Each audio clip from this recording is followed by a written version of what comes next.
You know how life sometimes just throws those curveballs? No, absolutely. Situations where you kind of wish you had some, I don't know, ancient wisdom to lean on, a sort of timeless guide for the ups and downs. Definitely. Well, that's exactly what we're doing today. We're taking a deep dive into the 12th chapter of the Holy Quran, Surah Yusuf, the story of Prophet Joseph. And it's such a profound narrative. Right. We're hoping to unlock some really key insights, things you can actually use from this story that's guided people for, well, centuries. Absolutely. Because it isn't just some old tale, is it? It's a really powerful look at the human condition.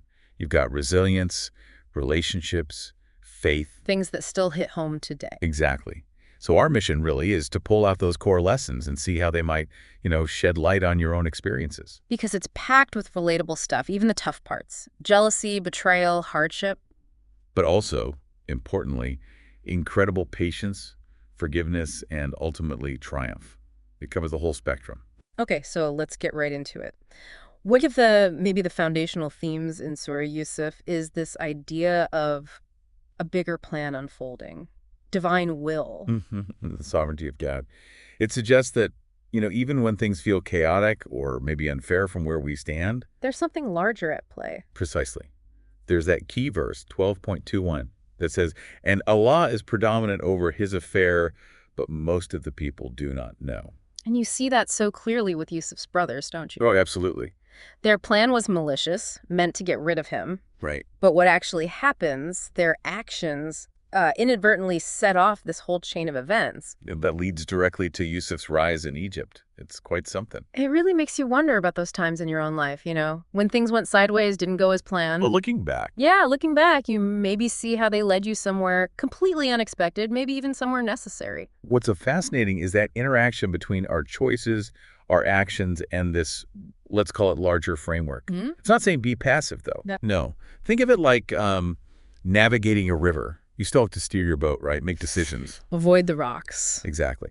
But ultimately, the river's current, that's going to have a huge impact on where you end up. Understanding that can bring a kind of acceptance. Acceptance of the things you can't control.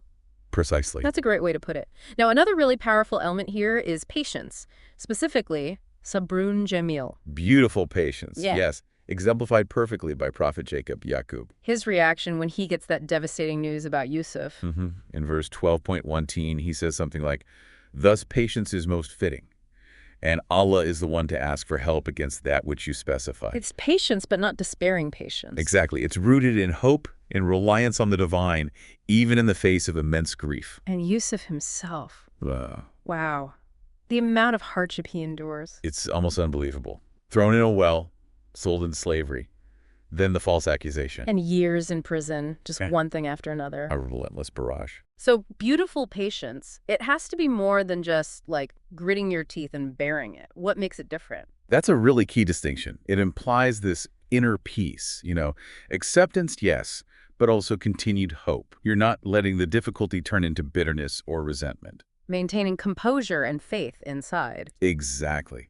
And Yusuf himself points this out later in verse 12.90. He says essentially that if you fear God and you're patient, God doesn't let the reward for good deeds go to waste. So it implies that perseverance, grounded in faith, actually impacts the outcome. It strongly suggests that yes, that how you endure matters. It really makes you reflect on those long challenges we all face sometimes. That your internal state while you're going through it is maybe just as crucial as the external difficulty. Very much so. Okay, shifting gears a little, the surah is also brutally honest about some, well, less admirable parts of being human. Envy, for example. Oh, yes. The whole story basically kicks off because of the brothers' intense jealousy. Towards Yusuf and his younger brother. Right. Verse 12.8 really captures it. When they said, Yusuf and his brother are more beloved by our father than we, though we are a band, indeed our father's in clear error, you can feel their resentment. And that envy, it becomes this toxic driving force. It leads them to do something truly terrible. It really slams home how envy can just cloud your judgment, wreck relationships, cause real harm. Absolutely. It's a powerful cautionary tale, isn't it?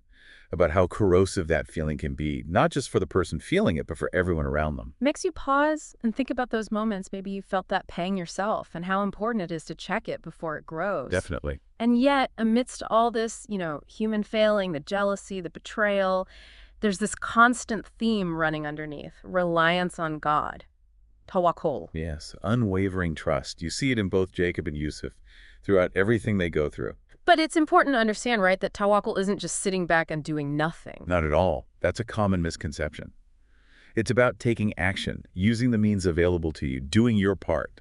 Planting the seeds, like you said earlier. Exactly. Planting the seeds, watering them diligently, but then placing your ultimate trust in Allah's plan for the actual growth. Like Yaqub says in 12.67, the decision is for Allah only. Upon Him I have relied. And upon Him let those who rely indeed rely. So it's effort plus trust. That's the balance.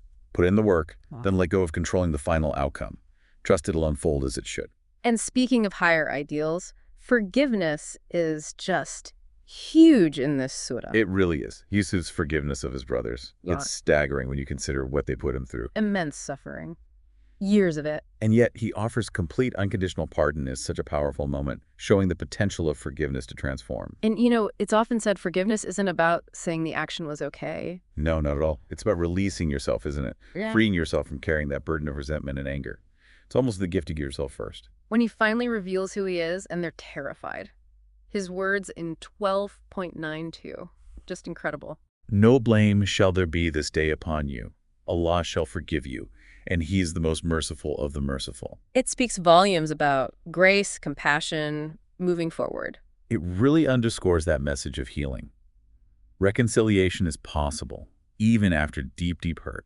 It encourages you, the listener, to think about the power of letting go in your own life. Both towards others and maybe just as importantly, towards yourself. Absolutely. The surah also tackles temptation head-on.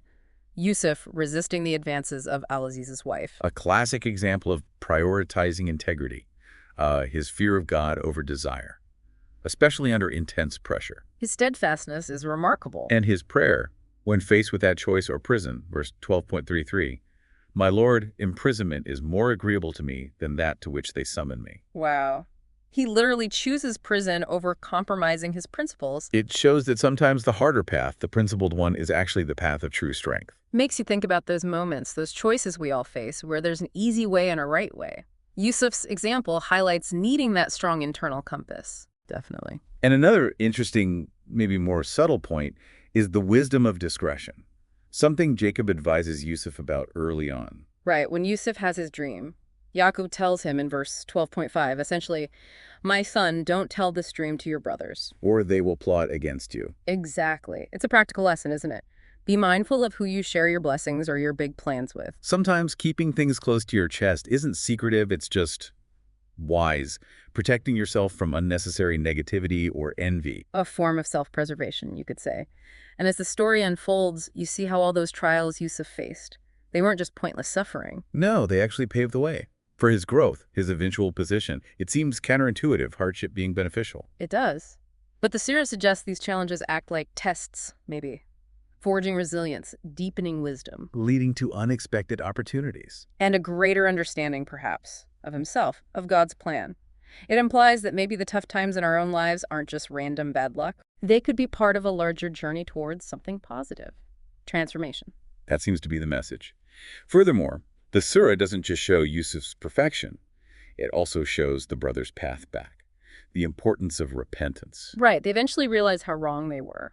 They acknowledge it, and they seek forgiveness from their father and from Yusuf himself. Which is crucial. It highlights that we all make mistakes. We all fall short. And the vital importance of owning up to it, taking responsibility, and trying to make amends. Then later, when Yusuf is in power, we see lessons about leadership. Yes.